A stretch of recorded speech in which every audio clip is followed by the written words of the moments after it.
नमस्कार, देश न्यूज का खास कार्यक्रम मंथन देख रहे हैं आप और आपके साथ मैं हूं ऋषिका गुप्ता। मंथन में आज बात करेंगे कर्नाटका सेक्स स्कैंडल की। पूर्व प्रधानमंत्री एचडी देवगौड़ा का परिवार चर्चा में है, वजह है कथित सेक्स स्कैंडल। इस सेक्स स्कैंडल में देवगौड़ा के विधायक बेटे एचडी रेवन्ना और हसन सीट से सांसद पोते प्रज्वल रेवन्ना पर गंभीर आरोप लगे हैं। इन पर यौन शोषण, सेक्स वीडियो रिकॉर्ड करने, धमकाने सहित साजिश रचने जैसे आरोप है और इस मामले में रेवन्ना को जांच पूरी होने तक पार्टी से सस्पेंड कर दिया गया है। जेडीएस की कोर समिति की बैठक, रेवन्ना के सस्पेंशन पर फैसला लिया गया, जहां जेडीएस की समिति के सदस्य जीटी देवगौड़ा ने कहा था कि राज्य सरकार ने इस मामले में एसआईटी का गठन किया है। हम इसका स्वागत करते हैं। जांच होने तक हम इस मामले में कोई बयान नहीं देंगे, ये कहा गया था। इस जांच में पूरा सहयोग करेंगे। वहीं रेवन्ना को पार्टी से सस्पेंड करने के संबंध में देवगौड़ा को सुझाव दिए गए थे। एसआईटी की जांच रिपोर्ट आने तक रेवन्ना को सस्पेंड किया जाता है। उन्होंने ये भी कहा कि जेडीएस पार्टी महिलाओं पर अन्याय की विरोध करती है और लेकिन अब यहाँ पर सवाल ये उठता है कि जब चुनाव में सिर्फ 5 दिन बचे हैं तब ये पेन ड्राइव क्यों रिलीज की गई। इस संबंध में कर्नाटक के हासन में 2 मामले दर्ज हैं। आपको बता दें, एक मामला जो एचडी रेवन्ना और दूसरा उनके बेटे प्रज्वल रेवन्ना के खिलाफ दर्ज है। एक अन्य मामला है नवीन गौड़ा के खिलाफ जो दर्ज है और अब ये दोनों मामले कर्नाटक सरकार के आदेश पर जांच के लिए एसआईटी को सौंप दिए गए हैं। रेवन्ना के कथित अश्लील वीडियो सार्वजनिक होने के बाद 33 साल के रेवन्ना शनिवार सुबह ही जर्मनी चले गए। रेवन्ना का दावा है कि उनके वीडियो से छेड़छाड़ से की गई है और उनकी छवि खराब करने के लिए इन वीडियो को सर्कुलेट किया जा रहा है। अब यहाँ पर सवाल ये उठता है कि आखिर क्यों इस मुद्दे को इतनी हवा दी जा रही है। क्या इस मुद्दे पर राजनीति करने से, क्या इस मुद्दे पर सियासत करने से उन महिलाओं को या उन मासूमों को न्याय मिल जाएगा? और इस मुद्दे पर आज चर्चा करेंगे। तमाम मेहमान हमारे साथ जुड़ गए हैं। हमारे साथ बीजेपी प्रवक्ता वेद प्रकाश जी जुड़ गए हैं और इसी के साथ हमारे साथ तरुण शर्मा कांग्रेस कमेटी के सचिव जुड़ेंगे, राज शेखावत करनी सेना अध्यक्ष हमारे साथ जुड़ेंगे। इसके साथ ही हमारे साथ नरेंद्र मारवाड़ी वरिष्ठ पत्रकार जुड़ चुके हैं। आप दोनों का ही बहुत स्वागत है। और वेद प्रकाश जी, मैं सबसे पहले आप ही के पास आना चाहूंगी क्योंकि भारतीय जनता पार्टी जहां लगातार चाल चरित्र की बात करती है, वहां पार्टी से ऐसे नेताओं को टिकट दिया जाता है, जबकि भाजपा नेता देवराजे गौड़ा ने ये कहा भी है कि उन्होंने प्रज्वल के वीडियो के बारे में पार्टी प्रदेश अध्यक्ष विजेंद्र और केंद्रीय नेतृत्व को बता दिया था, उसके बाद भी पार्टी ने टिकट दिया। वेद प्रकाश जी,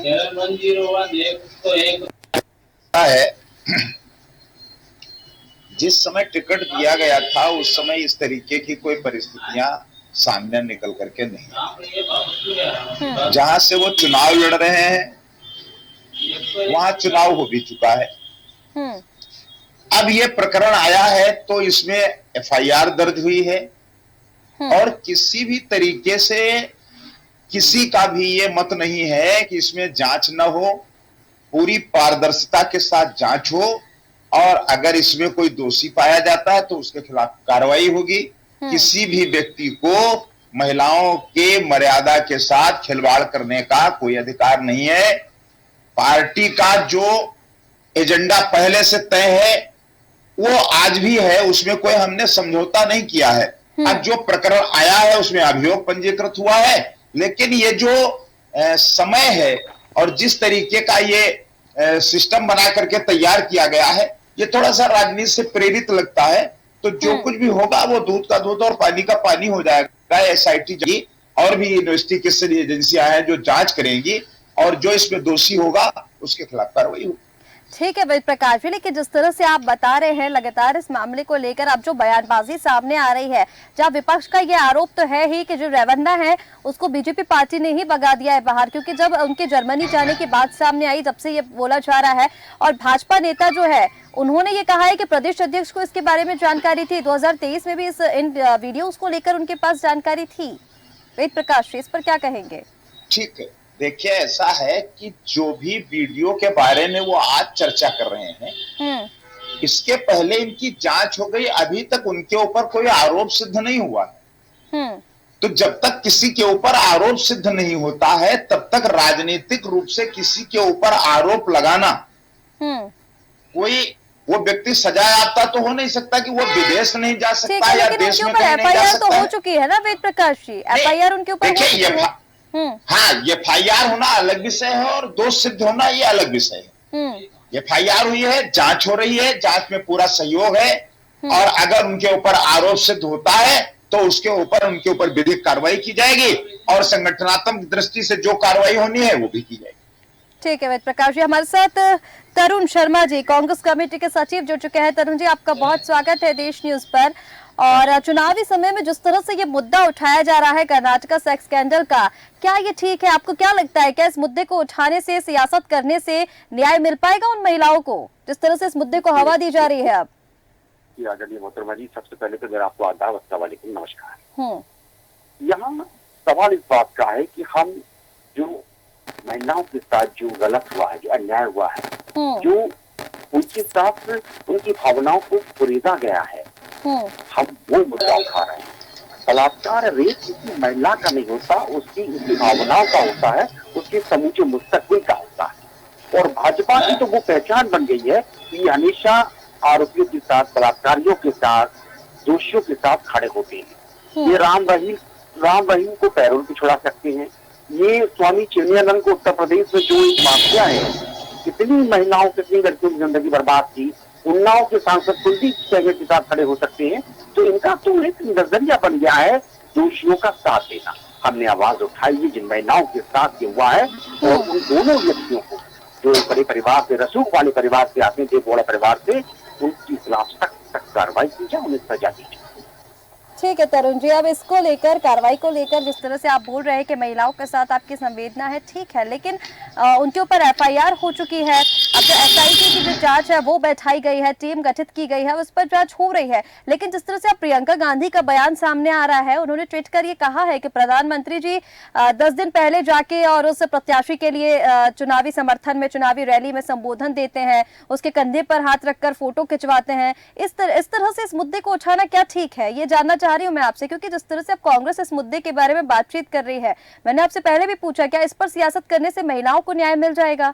हालांकि बीजेपी की तरफ से या फिर पार्टी की तरफ से कर्नाटक में इसको लेकर एफआईआर दर्ज की गई है और इस पर कानूनी तरीके से जांच की जा रही है। बहुत आदर से जानना चाहूंगा क्योंकि आप भी एक महिला हैं। देखिए, ये आवाज इसलिए उठाई जा रही है कि ये महिलाओं का शोषण है। दूसरा, गलत जो हो रहा है उसके प्रति आवाज उठाना, क्या उसको आप गलत मानती है, तो गुनाह मानती है, मुझे आप बताइए। ब्रजभूषण सिंह ने देश की लड़कियां जो पदक जीत के लाई, जिन्होंने देश का सम्मान किया, तो देश का गौरव है, क्या नहीं हुआ उनके साथ में? लेकिन उनके कान में जू नहीं रहेंगी, इनके कान में जू नहीं रहेंगी। भाजपा, इसका मतलब आप समझते हैं, इनकी पार्टी का पूरा नाम बता दूं, बहुत जल्लाद पार्टी, जालिम पार्टी। ये आज एक मुद्दा है। आप एक बात समझिए, मैं आपके माध्यम से कहना चाहता हूँ, जो अहम मुद्दे हैं, महंगाई, बेरोजगारी, आप समझ सकते हो इस बात को कि बेरोजगारी अभी पश्चिमी बंगाल में पोस्टमार्टम गृह में, जहाँ शवों का पोस्टमार्टम होता है, वहां जगह निकली थी नौकरियों के लिए।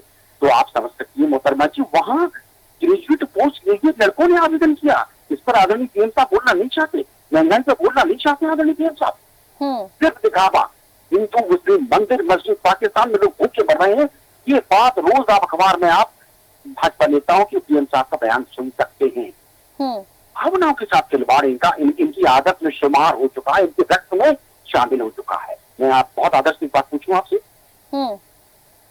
भावनाएं सबके अंदर है। जो जिस मजहब को से ताल्लुक रखता है, जिस धर्म से ताल्लुक रखता है, वो सब उससे जुड़े, वो एक एतबार, आस्था प्रतीक के रूप में इन्होंने राम मंदिर का निर्माण कराया। यहाँ में आधे अधूरे मंदिर का निर्माण अगर रामनवमी पर, दिवाली पर होता तो देश जनता को खुशी होती। लेकिन भाजपा की और आरएसएस के प्राण सूख रहे थे, कैसे इसको चुनावी मुद्दा बनाए और चुनाव जीतने के लिए सिर्फ इन्होंने ये किया। इन्होंने भगवान तक को नहीं बख्शा, छल करने के लिए ये जनता को क्या बख्शेंगे?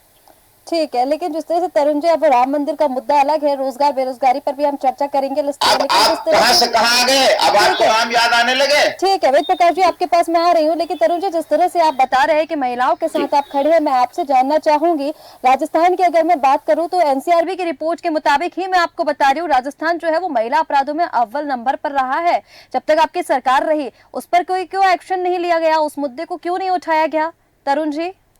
देखिए, मैं आपको बहुत आदर से बताना चाहता हूँ, जब आदरणीय अशोक गहलोत साहब की सरकार थी तो आप रिकॉर्ड उठा के देख लीजिए, दोषियों के खिलाफ हमने सख्त से सख्त कार्रवाई की। गहलोत साहब ने किसी का बचाव नहीं किया। उत्तर प्रदेश में जो मुख्यमंत्री योगी आदित्यनाथ ने किया, कुलदीप सेंगर को बचाया, स्वामी चिन्मयानंद को बचाया, गहलोत साहब ने ऐसा कतई नहीं किया। जो दोषी था उसको सलाखों के पीछे हमने भेजा। कहाँ आप कार्रवाई को लेकर आप बात कर रहे हैं तरुण शर्मा जी, लेकिन राजस्थान में जो मुद्दे मैं आपको बता दूं, गैंगरेप को लेकर या फिर वो प्रॉपर्टी को लेकर एक मामला सामने आया था, एक बच्ची को 4 साल की मासूम को जिंदा जला दिया जाता है। इन मुद्दों पर कहाँ कार्रवाई हुई? इसमें तो एक विधायक का बेटा भी शामिल था तरुण जी। जी जी जी, तो आपको ऐसा लगता है उनके प्रति हमने कठोर कदम नहीं उठाया, हमने कार्रवाई नहीं की थी? हमने कार्रवाई को लेकर आप बात कर रहे हैं ना, आप ही से जानना चाह रही हूँ इन लोगों पर कहाँ कार्रवाई हुई है? खुलेआम घूम रहे हैं वो लोग। देखिए, मेरी बात सुनिए। आपने जो अभी बात कही, वर्तमान में अभी वहाँ सत्ता परिवर्तन हुआ है ना, हमारी सरकार की, हमने कार्रवाई की थी, हमने उस चीज को गंभीरता से लिया था, संज्ञान में दिया था। ठीक है, वेद प्रकाश जी आपके पास मैं आना चाहूंगी। तरुण जी जिस तरह से बोल रहे हैं उनकी बातों का जवाब दीजिए। और दूसरी बात ये कि जिस तरह से अब ये बात सामने आ रही है, देखिए मैंने आपसे पहले भी कहा कि जिस तरह से भाजपा नेता ने ये कहा है, उन्होंने कहा है कि प्रदेश अध्यक्ष जी को इस बारे में जानकारी थी, उसके बाद भी टिकट दिया गया। ये जो बयान है उनका, तथाकथित बयान जो है वो सामने आया है। दूसरी बात, जिस तरह से अब भाजपा को लेकर, भाजपा पर जो विपक्ष सवाल उठा रहा है, प्रियंका गांधी ने भी जिस तरह से कहा कि जो बीजेपी है वो लगातार ऐसे अपराधियों का, ऐसे भ्रष्टाचारियों का साथ देती आई है, इस पर क्या कहेंगे आप वेद प्रकाश जी? देखिए, एक बात बहुत स्पष्ट मैं बता दूं, ये जो हमारे कांग्रेस के प्रवक्ता हैं, ये तो कर्नाटक से चलते चलते अयोध्या आ गए, लेकिन बीच में राजस्थान ये नहीं समझ पाए कि राजस्थान में क्या दुर्गति हुई जिस समय इनका वहां। और अभी कुछ दिन पहले महिलाओं के बारे में कितनी अभद्र टिप्पणी राहुल गांधी जी ने की थी, खूब मीडिया में चर्चा हुई और आपके संज्ञान में होगा। जहां तक रही बात तो उनके टिकट की, जब तक उनके ऊपर कोई दोष सिद्ध नहीं होता है, आरोप लगाने से कोई अपराधी नहीं हो जाता। तो ये बात कहना, जैसे आज जो वो चर्चा कर रहे हैं, इससे तो जिन लोगों को उन्होंने इसमें आगे किया है आरोप लगाने के लिए, क्या पॉसिबिलिटी है कि एक महिला के साथ पिता के भी नाजायज रिश्ते हो सकते हैं और पुत्र के भी? बेटा और पिता दोनों लोग एक के साथ शारीरिक संबंधों में संलिप्त पाए जाएंगे? अरे इसको तो दुनिया का कोई भी शख्स स्वीकार नहीं करेगा। कांग्रेस के किस निम्न कोटि के, किस स्तर के ये लोग हैं, इनको आरोप लगाने में भी तो शर्म नहीं आती है कि किस तरीके का ये आरोप लगा रहे हैं। अरे कम से कम उसकी जांच हो जाने दीजिए, जांच हो जाएगी, जो प्रकरण होगा वो सामने आ जाएगा। लेकिन इनको तसल्ली नहीं है, इनको चुनाव की जल्दी है, क्योंकि मुद्दा विहीन पार्टी है, नेता विहीन पार्टी है, तो ये इतने घिनौने मुद्दे ढूंढ करके जनता के बीच में जनता को गुमराह करने के लिए जा रहे हैं, जिसकी हद हो गई। ठीक है। और जो राम के घोर विरोधी, आज इनको राम याद आ।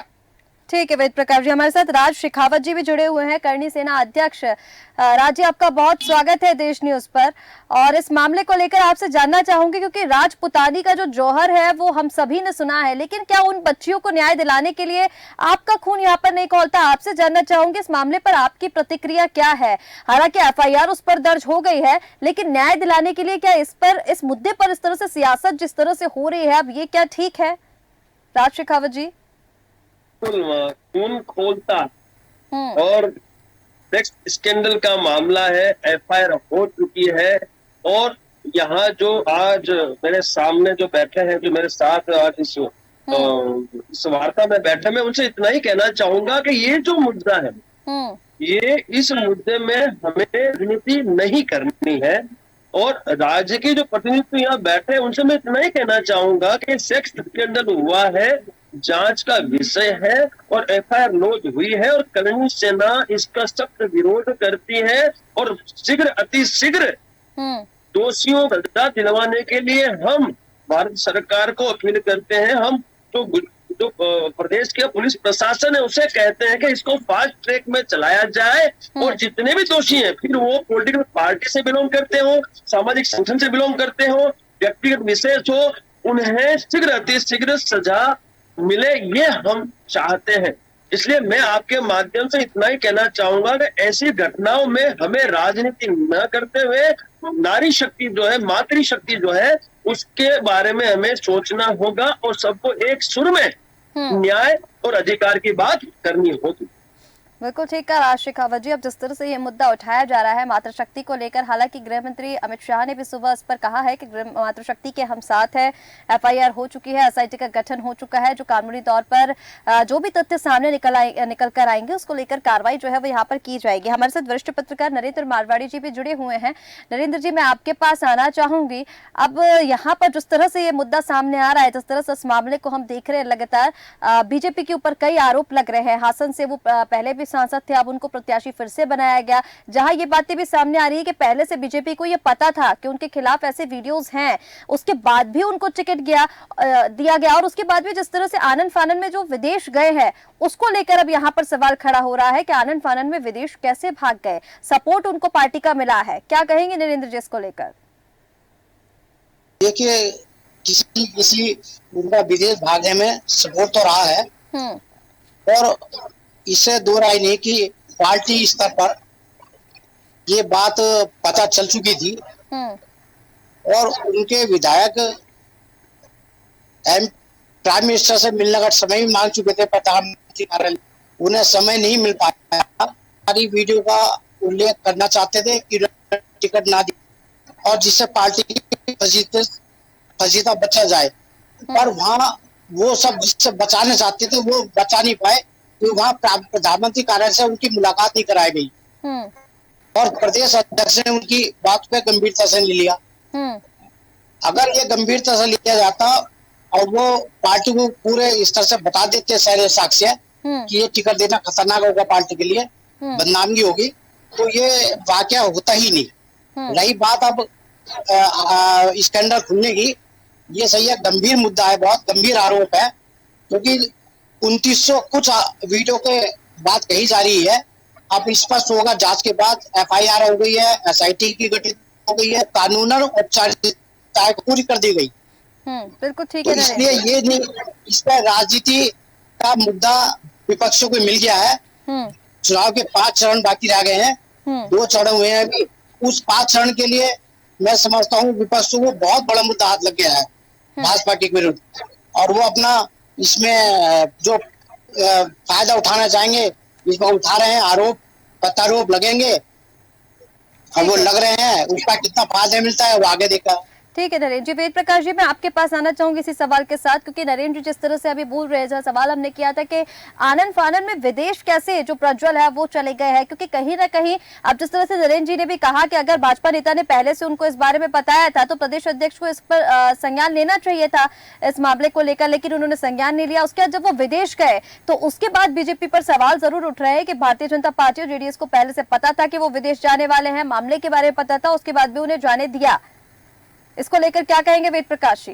आप एक बात पर विचार करिए। मुझको तो इस बात की हंसी आती है कि जैसे लोग ये कहते हैं कि बीजेपी को पता था। BJP is a not investigation agency of India. जो जांच एजेंसियां हैं, एफआईआर हो गई थी, जांच एजेंसियों की ये जिम्मेदारी बनती थी कि वो उनको विदेश जाने से रोकते, और अगर भारत सरकार उसमें कोई हस्तक्षेप करती तो मेरे ऊपर आरोप लगता, तब तो बात जायज। भारतीय जनता पार्टी को विदेश भेजने का और रोकने का तो कोई अधिकार है नहीं। उनकी तो अपनी स्वतंत्रता है कि वो विदेश जब गए तो ऐसा तो है नहीं कि कोई बैक डोर से चले गए या कोई माइन से चले गए, जहाज से गए हैं, एयरपोर्ट से गए हैं, अपने घर से निकले हैं। आखिर ये जो इन्वेस्टिगेशन एजेंसियां थी, अगर उनके विदेश जाने पर आपत्ति थी तो उनको रोका जाना चाहिए था। अगर उसमें हम हस्तक्षेप करते केंद्र सरकार में होने के नाते तो हम पर आरोप लगाया जाता, उसे हम स्वीकार करते हैं। ये सब राजनीतिक आरोप हैं, इन आरोपों का कोई मतलब नहीं है।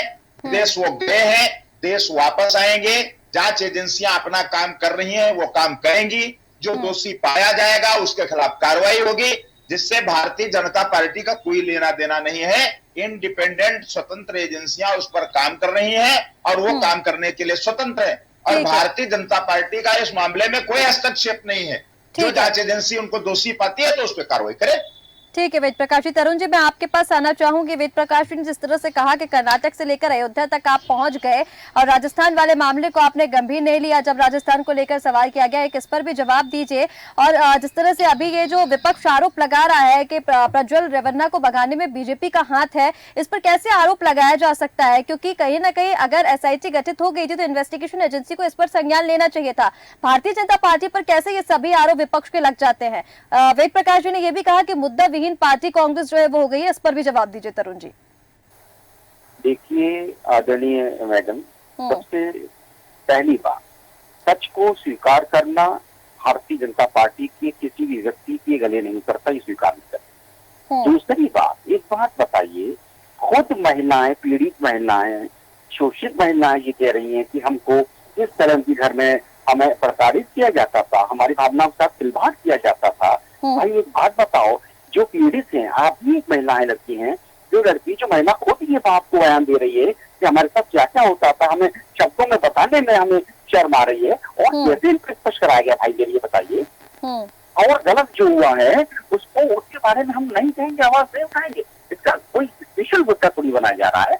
और सच को आप स्वीकार नहीं करना चाहते। अभी उन्होंने क्या कहा, मुद्दाविहीन पार्टी। श्रीमान जी, मुद्दाविहीन पार्टी कांग्रेस नहीं है, मुद्दाविहीन पार्टी तो भाजपा है, जो मेन मुद्दों से, मैंने अभी आपसे क्या कहा था, समाचार पत्र नित्य आप देख लीजिए, जहाँ भी सीएम साहब की सभाएं हो रही है, एक भी ज्वलनशील मुद्दे पर क्या बोल रहे हैं, 44 बात कर रहे हैं, हर जगह पाकिस्तान में लोग भूखे मर रहे हैं, हिंदू मुस्लिम, फलाने मंदिर निर्माण में कौन नहीं आया। अरे भाई क्या मतलब है इन चीजों का?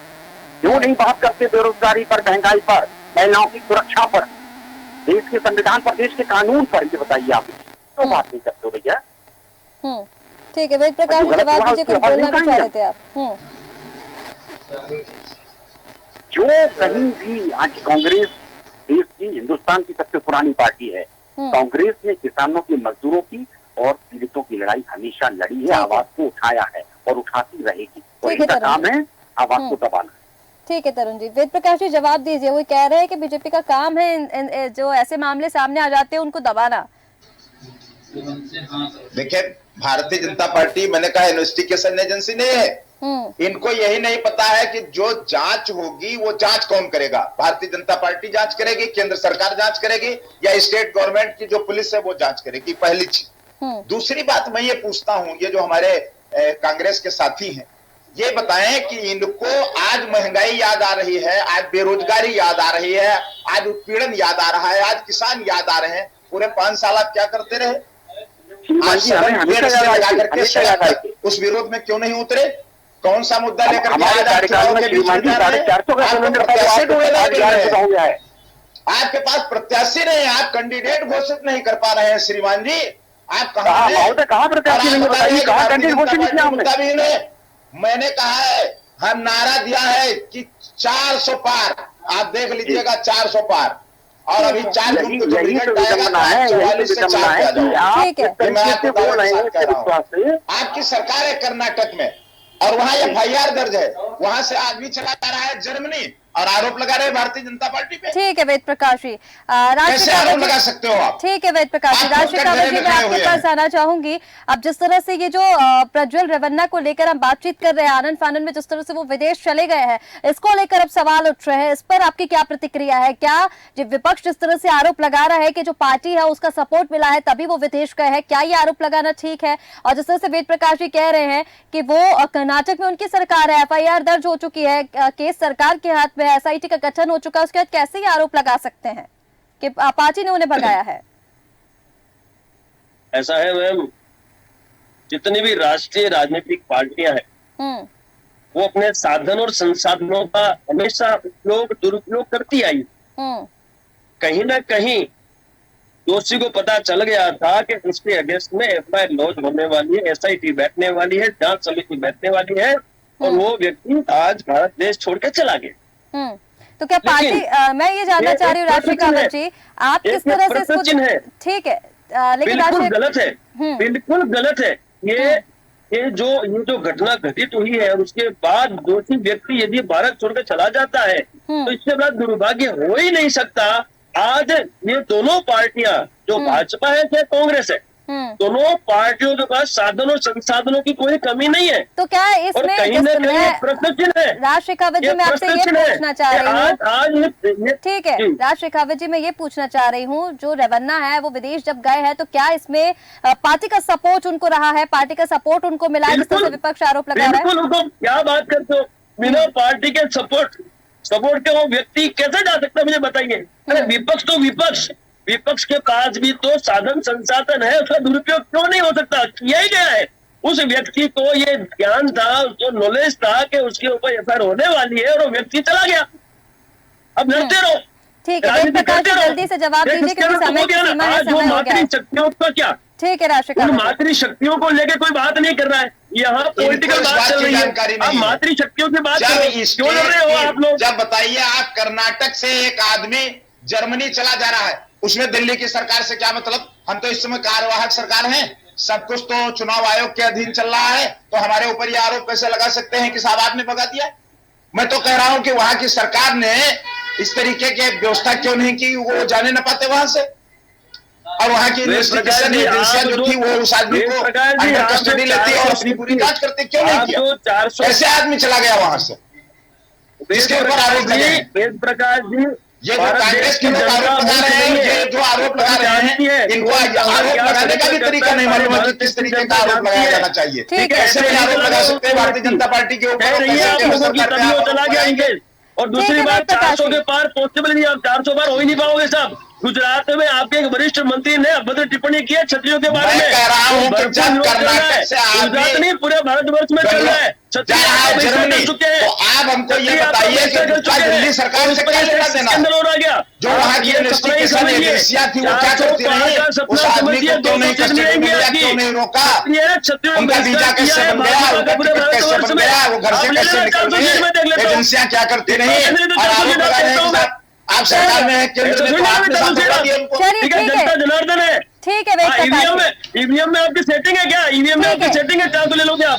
ईवीएम में सेटिंग है क्या? ईवीएम में से चुनाव आएगा तो ईवीएम में सेटिंग है। ठीक है नरेंद्र जी, ठीक है वेद प्रकाश जी, नरेंद्र जी मैं आपके पास आना चाहूंगी क्योंकि अब इस सवाल को लेकर लगातार जो पार्टी है उस पर आरोप लग रहे हैं, विपक्ष जो है वो लगातार हमलावर है। हालांकि इस जो मामला है इसको लेकर कर्नाटक में एफआईआर हो चुकी है, एसआईटी का गठन हो चुका है, टीम जो है हर पहलू से इसकी जांच कर रही है। और कहीं ना कहीं जिस तरह से गृह मंत्री का सुबह बयान सामने आया, उन्होंने प्रेस कॉन्फ्रेंस करते हुए कहा कि मातृशक्ति के साथ वो है, कानूनी तौर पर जो भी तथ्य सामने आएंगे उस पर कार्रवाई की जाएगी और कार्रवाई जिस तरह की भी होगी पार्टी उनके साथ है, यानी मातृशक्ति के साथ है। नरेंद्र जी मैं आपसे जानना चाहूंगी, जिस तरह से विपक्ष की ओर से आरोप लग रहे हैं, प्रज्वल रेवन्ना जो विदेश गए हैं उसको लेकर आरोप लग रहे हैं कि आनंद फानन में वो विदेश कैसे जा सकते हैं, उनको कहीं ना कहीं पार्टी का सपोर्ट मिला, इसको कैसे देखते हैं? और इस मुद्दे को अब जिस तरह से विपक्ष भुना रहा है इसका कितना असर आप चुनाव पर देखेंगे?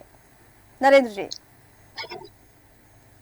निकम जो बाहर गए हैं उसके लिए प्रथम दृष्टया प्रदेश सरकार की भी कमी है, क्योंकि वो एफआईआर दर्ज हुई उसके बाद तुरंत उनके विरुद्ध कार्रवाई होनी चाहिए थी, पासपोर्ट पर रोक लगाई जानी चाहिए थी। वो कुछ नहीं हुआ, एसआईटी गठित कर दी गई और उसे रोकने का प्रयास प्रदेश सरकार को करना चाहिए था।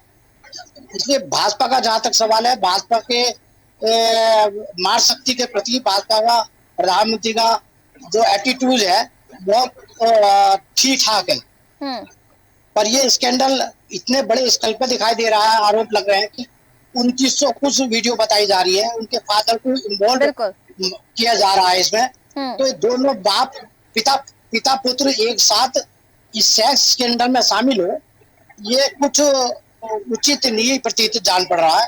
ये तो जांच के बाद का विषय है, क्या सही है क्या गलत है, पर यह है विपक्ष के हाथ बहुत बड़ा मुद्दा हाथ लग गया है। बिल्कुल ठीक है नरेंद्र जी, आपने ये तो जांच के बाद पता चल पाएगा कि कौन कौन इस मुद्दे में शामिल है। हालांकि स्कैंडल बहुत बड़ा, महिला आयोग की रिपोर्ट पे ये सामने आई जहां पर उन्होंने बताया कि कर्नाटक का सेक्स स्कैंडल अब तक का सबसे बड़ा जो स्कैंडल है वो माना गया। आप सभी मेहमानों का हमारे साथ जुड़ने के लिए बहुत शुक्रिया। तो कर्नाटक सेक्स स्कैंडल पर अब लगातार राजनीति जो है वो गर्माती हुई नजर आ रही है, जहां पर विपक्ष लगातार आरोप लगा रहा है कि बीजेपी ऐसे अपराधियों को और ऐसे बलात्कारियों को संरक्षण लगातार देती है। जिस तरह से जो पक्ष है उनका ये कहना है, गृह मंत्री अमित शाह ने भी सुबह प्रेस कॉन्फ्रेंस करते हुए कहा कि मातृशक्ति के साथ हम हैं, एसआईटी का गठन हो चुका है, कानूनी तौर पर जो भी कार्रवाई की जाएगी हम उसका साथ देंगे। अब देखना होगा कि एसआईटी का गठन तो हो गया है, कार्रवाई इस पूरे मामले को लेकर क्या कुछ सामने आती है और क्या लोकसभा चुनाव पर इस पूरे स्कैंडल का कोई असर पड़ पाता है।